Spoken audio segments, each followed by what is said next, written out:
Hi, my name is Lana. Welcome to my YouTube channel.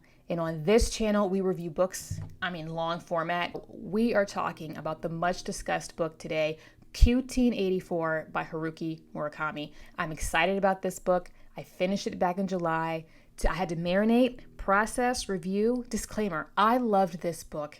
I know this book is like Marmite. For the record, I like Marmite.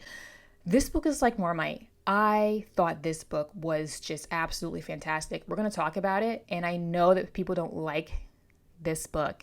I know that there are people who love this book. I'm going to talk about why I personally loved it. And towards the end, I'm going to talk about the topic or the thing that people tend to criticize Murakami on the most, and that's his portrayal of women, so I will not overlook that. But for me, I do have a rebuttal to that claim. But again, I get it. It didn't bother me.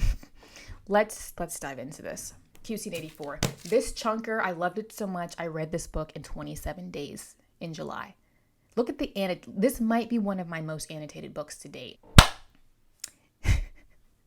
Whew. I'm in rare form during this collection or this batch of videos. Is this actually the real world? If it's not, then where should I look for reality? Q-Teen-84. This is a beast of a novel to try to explain plot-wise. I'm not going to go super detailed in the plot. I think a lot of what's in the plot is major spoilers, and I think it's something that you should experience for yourself should you choose to read this book. So, this is my general synopsis. So it's part dystopian, it's part fantasy / magical realism, part unrequited love story. The novel goes back and forth between Ayomame, who's the main female character, and Tengo.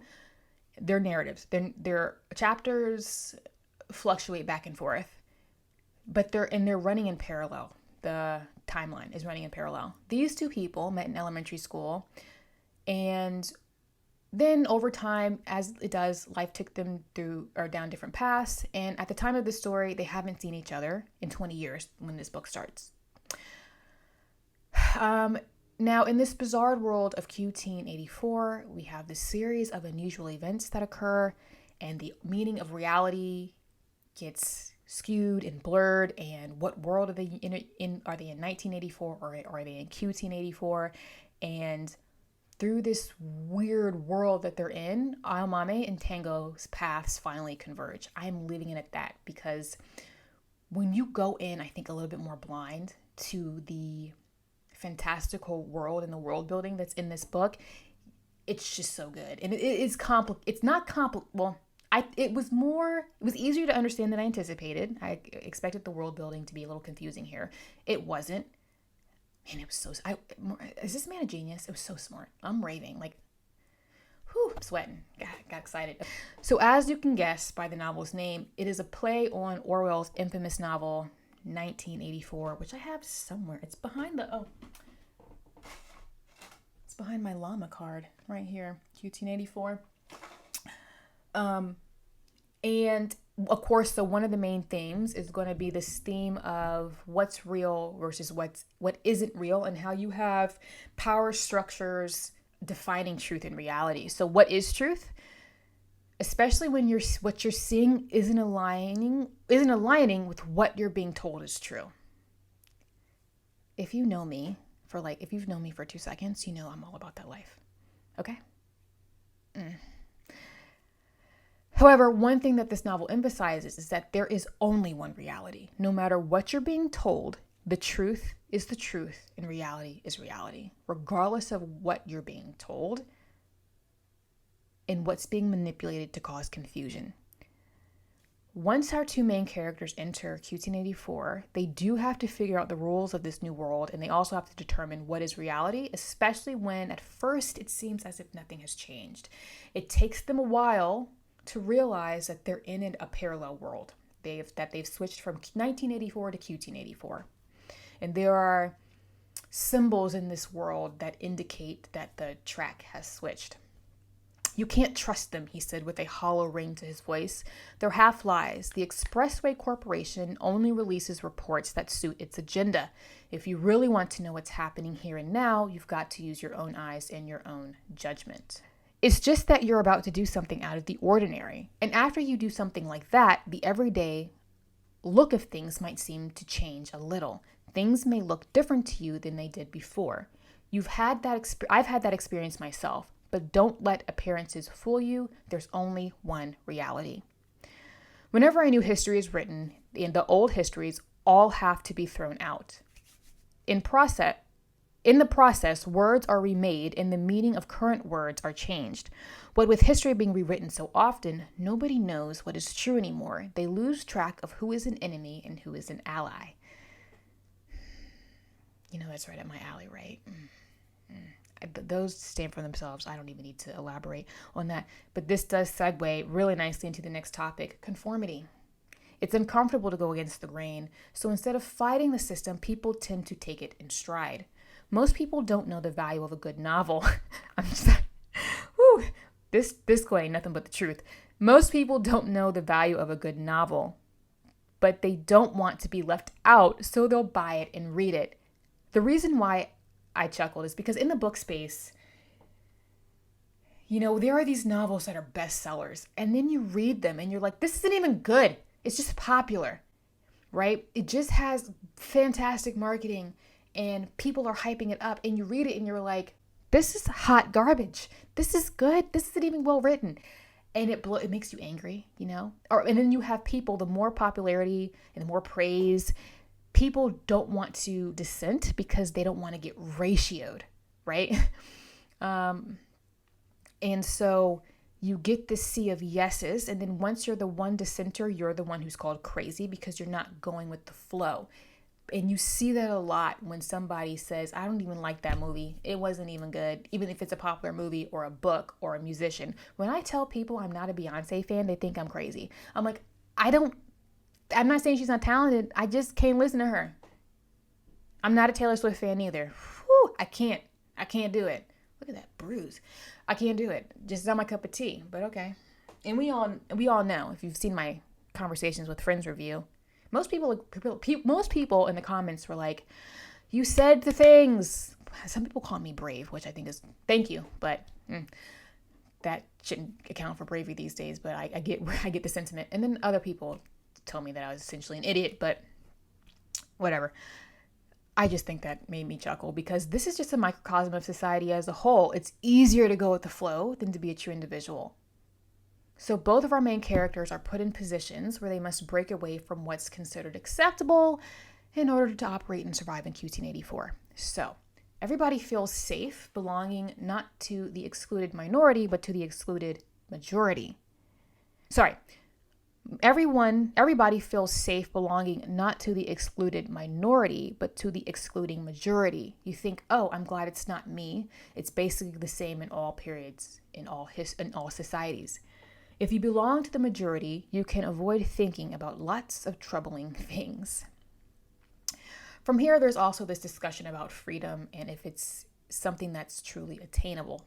So once Aomame and Tango get caught up in the world of Q1084, they get pulled along by events that are out of their control. So they must decide how to act because in this universe, one's choices have significant impacts in the world of Q1084.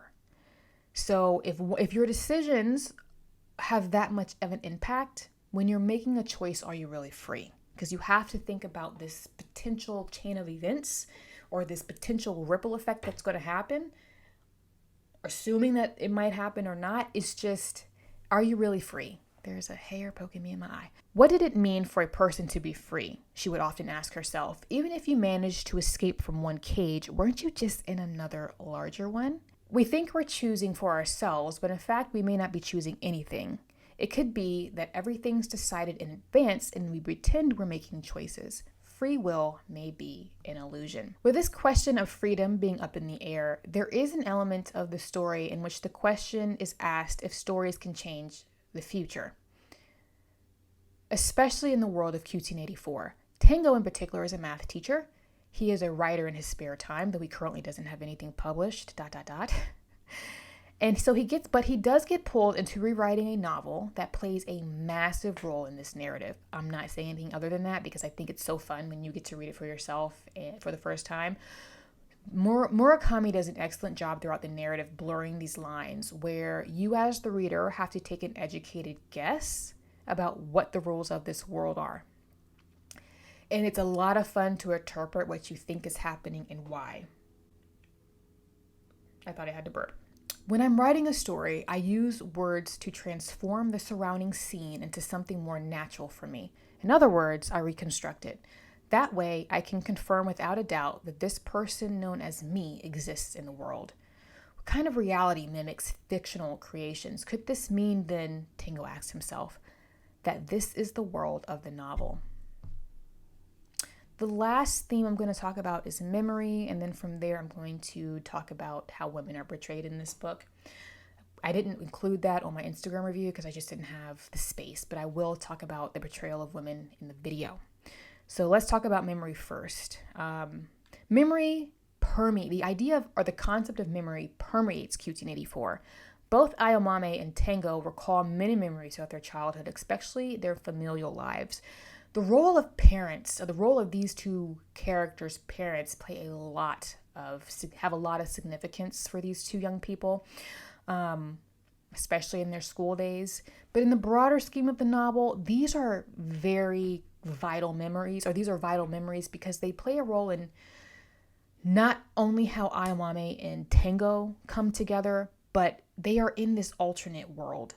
So there is something about holding on to these memories in order to stay grounded in reality because they're in this parallel universe. Also, with Tango's father in particular, this is a spoiler, so I'm not going to share it, but the memory of what his father does or did as a career permeates the world of Q1084, and you have to play a guessing game as to what's happening. Like, did something from 1984 get ingrained into Q1084 and it's causing this series of really strange events? It's so good. It's so good. So yes, memories can help you stay grounded in reality, even though sometimes those memories are cryptic, but also in the world of Q1084, there is this overlap. Let's talk about the portrayal of women. A lot of people, the reason why they DNF this book is because they don't like the way that Murakami writes women, not just in Q1084, across all of his works. I haven't read anything else by him, so I don't know what's in some of his other books.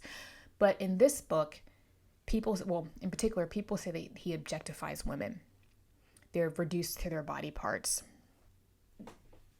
I can see that.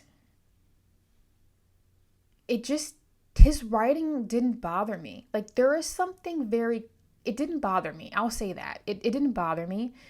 And I'm not saying that it wasn't weird, but I was like, okay. To me, it came across the way his portrayal of women, not just women, like, look at the way that he writes about Tango and his body parts, right? It's very clinical, very clinical.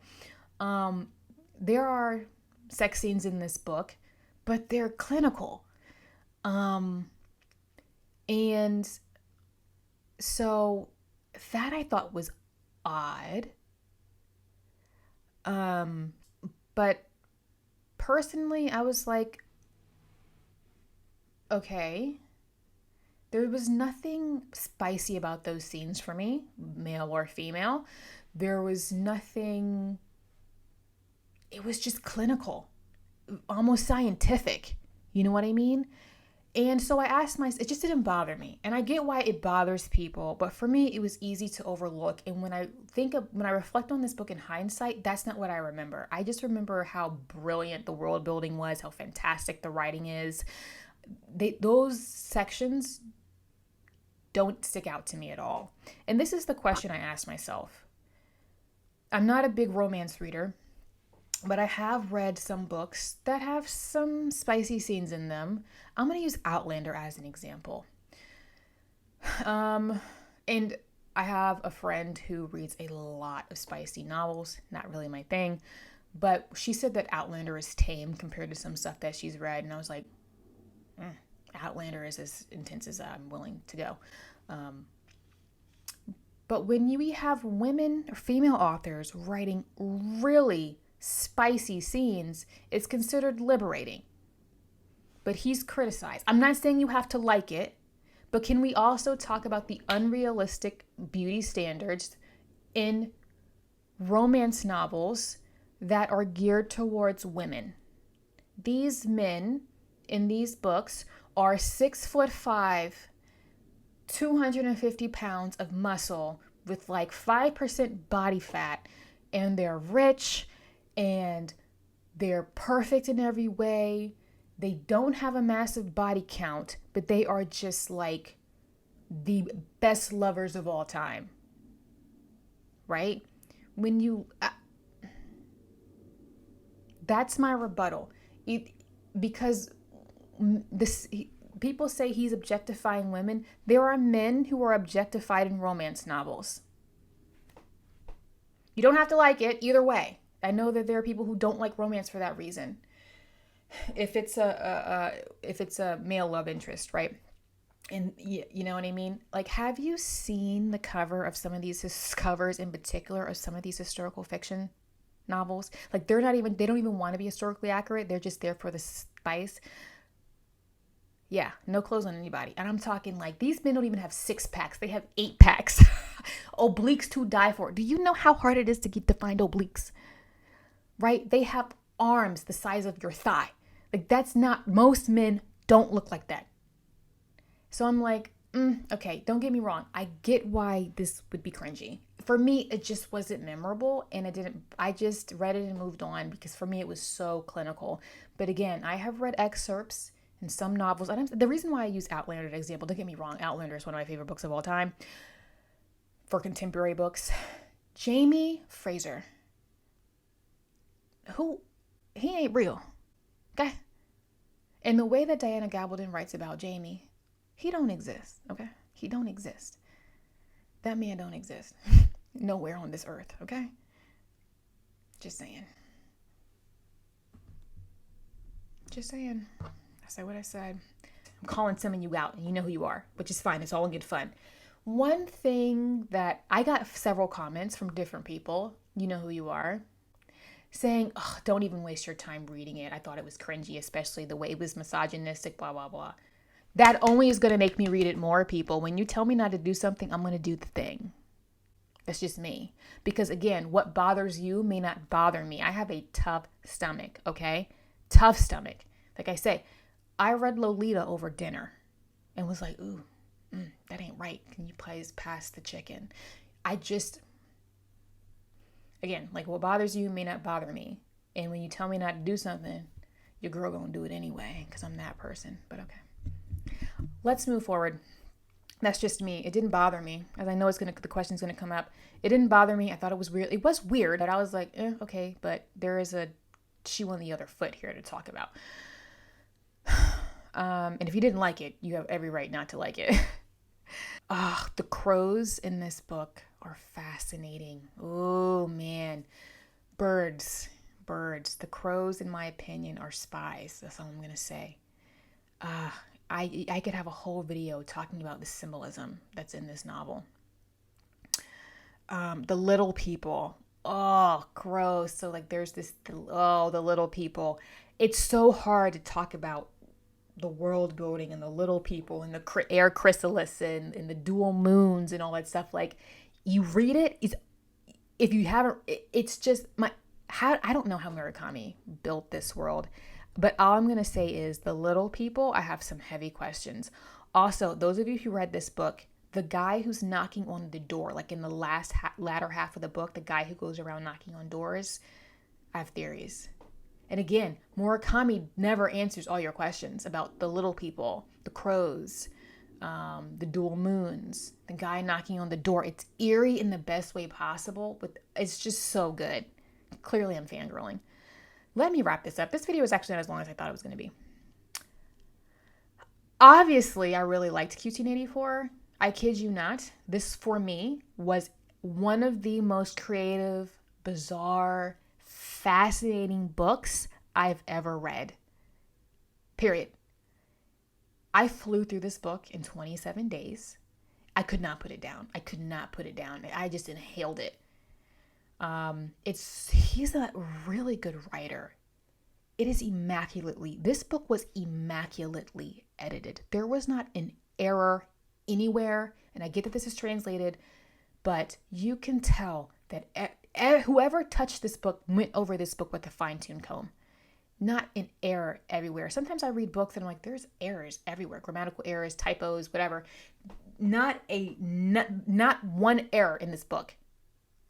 Also, so many songs are referenced. You could make a whole playlist with the stuff that he references. I just don't understand how he came up with a narrative like this. It's so smart. I touched the tip of the iceberg with this, but for me, this book felt like The Matrix meets 1984. I loved The Matrix, right? I rewatched The Matrix last year and I was like, why is this so good? It's so good. It's like The Matrix meets 1984, but it still feels like an original piece of fiction. And again, you're going to ask yourself a lot of questions while reading it and you're not going to get answers. He's just going to drop hints and you have to do the rest. But it's not frustrating, at least to me. He relies on the intelligence of the reader to make conclusions. I think this would translate really, really well to an anime. Not live action. I think if this was rendered through drawings, that this would be really cool. This has made it to my list of favorite contemporary novels. I love gritty lit. I like it when authors ask these kind of questions and it's just smart. I love smart narratives. And of course, I always like a narrative that talks about how we're being played by the system. So obviously this was a 5 out of 5 for me. Right now, this is my top read of 2023.